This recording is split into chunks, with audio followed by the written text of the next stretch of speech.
Welcome back to the Wolf of Queen Street podcast series. Welcome back to the audio or the video series. But before we get started, I just want to do a shout out to my sponsors, Lighthouse Financial.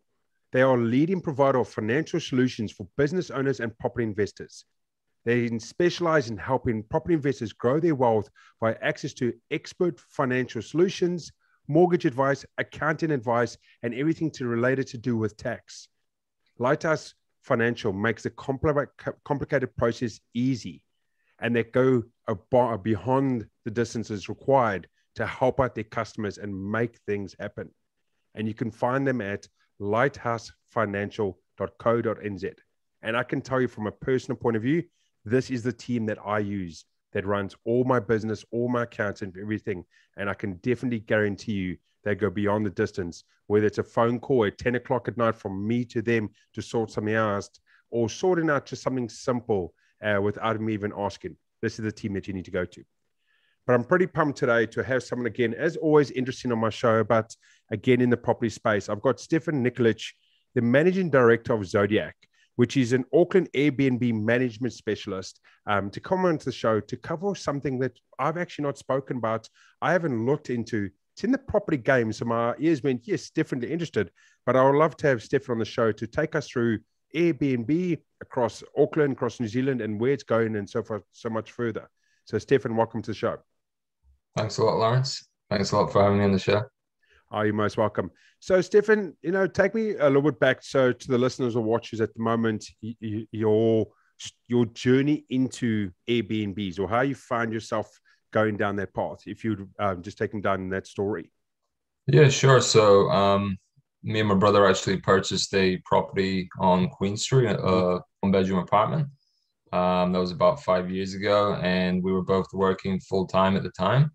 And obviously managing that as an Airbnb was pretty intense. Having, full-time work, we would go after work and clean the property and check guests in. Sometimes we were getting calls at 2, 3 in the morning. So and having to drive into the city to check them in. So yeah, that's kind of how I got started and kind of learned the ropes through trial and error. So that's how we got started. And then from there, I started my own company, obviously doing it for other owners. And yeah, that's been going pretty well now for 4 years. Yeah, so obviously Airbnb, Uber, all those sort of companies changed the way we think about the business that it entails, right? Airbnb, the biggest thing was it's the biggest hotel business in the world, but it doesn't own anything. He's saying 4 years going into that industry. Obviously, we are, as we record in this episode, we are still level 4 lockdown across the entire of New Zealand. And we, over a year or so past COVID. And I can imagine the biggest questions people are going to say to you now is, first, Stefan, the first question I'll get to is, Airbnb, obviously it's short-term rentals. How does that, compare to a long-term rental? And then we'll get into sort of the impacts of COVID had on that as well. Yeah, sure. So yeah, how it compares to long-term rentals. So yeah, again, using our property as an example, but like an average one-bedroom apartment on Queen Street, you could probably rent that for around $500 per week. With a 50-week occupancy rate, that gives you around 25,000 per year. And after management fees, it works out to be 23,000 per year. So that's long-term rental. But on short-term rental, you can get around $150 per night with that same apartment. 85% occupancy rate for a one-bedroom, and that gives you around 46,000 per year.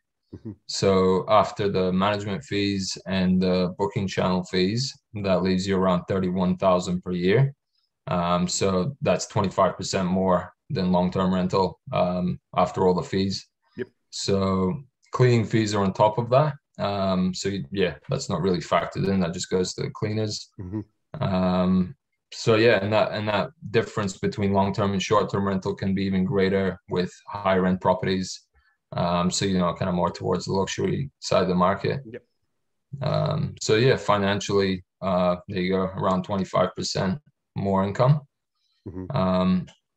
other differences. So obviously we don't have tenants in short-term rental. Yep. So you can never get a bad tenant that's difficult to remove. If you do get a troublesome guest, it's actually pretty easy to get them to leave pretty much, the next day or that very night. But luckily that doesn't happen too often. And then, the benefits, obviously the property is way more flexible in how you can use it. So, you can literally just block off the calendar, make it unavailable for guests to book. And now you've got a vacant property if you want to sell it or, do renovations. So, it makes something like property, which is traditionally quite a, non-liquid asset, very liquid. Yep. So that's pretty interesting. No, it totally is. I always looked at Airbnb and looked at some of the numbers, obviously one-bedroom apartments in cities a little bit different from renting a 3 or 4 bedroom out in, suburbia or somewhere else. But it was quite an interesting one when I didn't, look at a couple of years ago. It was not as big, but it was like 1 to 2 days on an Airbnb was a full week's rent in a normal house. And there was times I was looking at it, and depending again the finishings and everything else. This is just a specific scenario. It's not all the scenarios, but I was like, wow, you only had to rent 2 nights a week to cover the whole week's rent, and therefore you only need to do 8 to 9 days a month to have a full month cover, right? And if you think of it, if I only need to do 9 days a month, and theoretically most months have 9 weekend days, you pretty good chance of covering the same rent with an additional 20 days still up your sleeve. So obviously there's Airbnbs does have sort of those great insights. But I'm guessing one of the biggest questions people are asking, especially yourself, Stefan, right now, managing and Airbnbs is, has COVID really come in and has COVID twisted the expectations around that? I mean, obviously you can't do short-term rentals, but during the gaps, during the gaps that we're allowed to do normal movement, has COVID affected the Airbnb market? Sorry to interrupt the current show, but just to let you know, if you're enjoying what you've seen, make sure you hit the subscribe and like button. So next time another episode comes out, you'll be able to see it first. Back to the show. Well, it's interesting, like during a lockdown, like now, for example, we don't receive new bookings, but what does happen is those guests that we have already in the apartments, a lot of them actually extend through the lockdown because obviously they can't leave or they're not supposed to. So like occupancy rate at the moment is actually around 45-50%. Compared to, of course, outside of lockdown, which is like 80-85%. So it is definitely affected, but it's not zero. So that's interesting to know. But in terms of COVID, obviously, past year and a half, basically what's happened is a lot of owners have left the short-term rental market and switched to long-term rental, which has obviously resulted in less listings available for short-term rental. But the demand is actually still pretty good. So we obviously in Auckland, we get a lot of business travelers. So those business travelers are, starting to return. And even before COVID, we had the biggest visitor to Auckland was actually Kiwis from around the country. So they made up about 60% of the market. And those people are still traveling to Auckland. So the demand is actually pretty decent. Like before this lockdown, it was pretty much back to normal for this time of year. Obviously, it's low season anyway. But demand and like the stats pretty much the same as pre-COVID. So, totally. So, quick question. I wanted so that the audience can see the size of your cover, right? So biggest problem I see is when you talk to people about property or so forth, and they'll give the insights and the audience go, oh, but they don't know much about it. They're not big enough. They're not small enough. They don't have that sort of understanding. Is tell me sort of what roughly your management level of properties that you had through COVID into now, sort of how big of the cover was, so the audience can understand it. Hold on. You're not just a management company with 2 properties and providing insights, right? So this is what I just wanted to cover that off. Yeah, sure. So before the first lockdown, so we had 80 properties under management. that was mainly we cover the CBD, but also the other central suburbs. And yeah, after that first lockdown, like I say, a lot of people switched over to long-term rental because they thought short-term rental was done. So we actually lost about half of our clients. And slowly since then, we've built back up to around 65 properties now. So yeah, slowly getting back up there. But yeah, that's kind of our coverage at the moment. No, that's great. I just wanted to drop that in there because I get it all the time. People are like, "Oh, what where's the authority coming from?" So I just wanted to put it in there to show to the audience, your Zodiak, has a big enough group which they look after, so your expertise comes in strong. Another question I want to take a look at is obviously we spoke about short term versus long term. And you're talking about there's been a bit of a transition into it. So we partially answered, but the viability of short term rentals, right? Is it still the way of the future around Airbnb? And the way we stay in places, is the viability still there? Seen in the future? Yeah, I mean, I think like Airbnb is a general phenomenon is only kind of at its beginning stages, to be honest, because a lot of people still don't realize that you can actually get a nicer apartment than like a hotel room for actually less money when you book via Airbnb compared to just going through a regular hotel. And as people realize that more and more, I think it's going to become more popular and kind of the go-to basically for accommodation in the future. Also along with Airbnb. So yeah, you get a nicer apartment that's kind of more maybe tastefully decorated. But also with, short-term rental compared to hotels, you get to feel like a local. So instead of being like in a cookie cutter hotel room, you get to be somewhere that makes you realize, oh yeah, wait a sec, I'm actually in Auckland or, wherever you are, wherever you're booked. So, and I think as far as tourism goes, that's kind of a trend that's increasing. People do want to kind of feel more like a local when they travel abroad. So yeah, I think it's kind of still in its beginning phases, to be honest. Yep, it is. It's something that's been, it's been there, and the concept. I mean, obviously, there's in New Zealand we have the book a batch, and for booking holidays and stuff and homes. So the culture is there within New Zealand, and obviously it's the understanding as we're going forward. One thing I also want to check with you, Stefan, as well, and I know people are going to ask, going, okay, so you are Airbnb property management company, right? I can go on and I can list my companies. I can list my property just with Airbnb and do it just like that by myself. Why would I come to Zodiak? Why would I come to yourself when I can just list it over there and it seems simple? Yeah, I mean, it is quite easy to make a listing, sure, but there's a lot more to it than that. And obviously, for example, we've been doing it for 4 years. Like I said, I've been doing it for 5 years, including my own apartment. And through that period, it's just been constant trial and error to figure out the best way to do this. Because basically there is no manual, there are no other companies that are, decades old, and then you can look for a blueprint on how you're supposed to do this. And yeah, so I mean, obviously people can do it on their own, but through our experience, we know how to maximize the listing ranking on websites. We know how to price it correctly, and what's involved in basically making it as successful as it can be. So yeah, it does take a while to learn how to do that, to be honest. So I guess it's just a shortcut to being successful.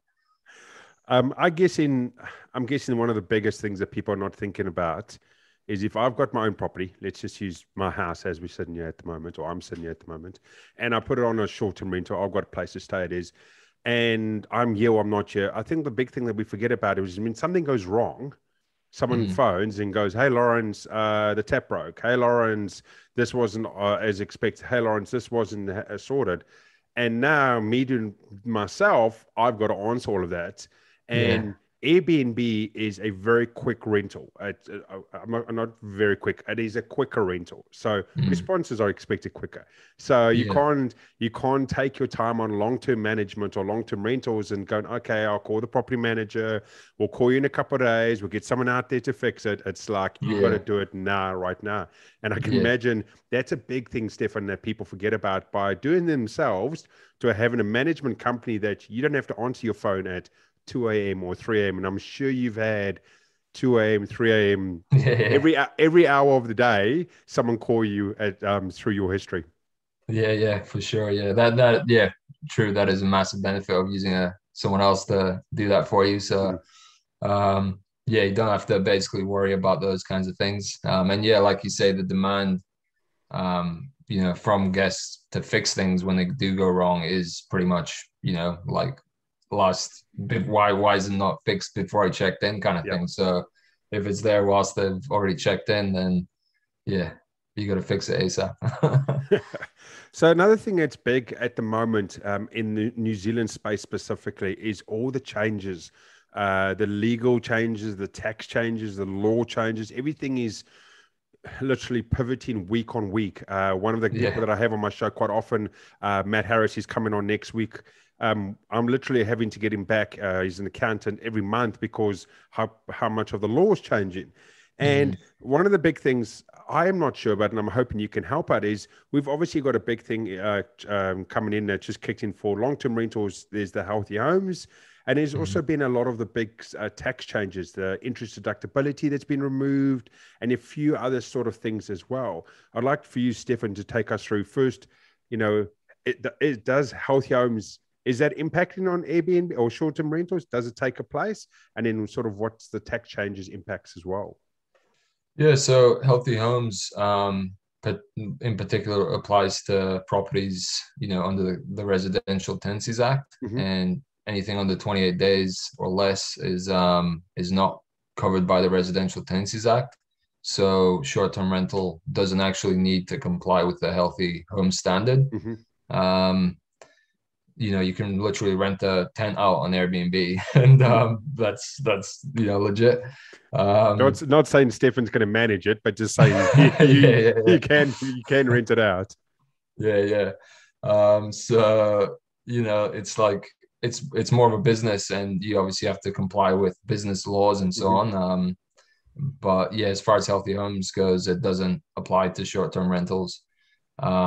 Now with the tax deductibility and interest deductibility that's coming in, that's still unclear because obviously Airbnb is a commercial activity, and this interest deductibility isn't going to apply to commercial properties. But it's still unclear as to whether it's going to apply or not to short-term rentals. So obviously, these properties are usually residential properties. So some are saying that it will apply. Some are saying because it's a commercial activity, it won't apply. So that's still kind of, yet to be ironed out. In my view, I think it shouldn't apply because it is a commercial activity. You do have to pay commercial rates. You do have to pay GST if you're over the 60,000 turnover threshold. So everything else is treated like a commercial activity. So why wouldn't this be treated like obviously it is a commercial activity. So it wouldn't seem fair. So we'll see what happens with that one. I love, I'm laughing a little bit on the inside. I've had multiple specialists in different property spaces in the last couple of months on the show. Yourself, Stefan, accountants, brokers, and every single one of them, the top of the game, the best in the business, they know what they're going on. And we're going, okay, team, tell me what the new government legislation actually means. And everyone turns around and goes, we're not actually sure because the government is not sure.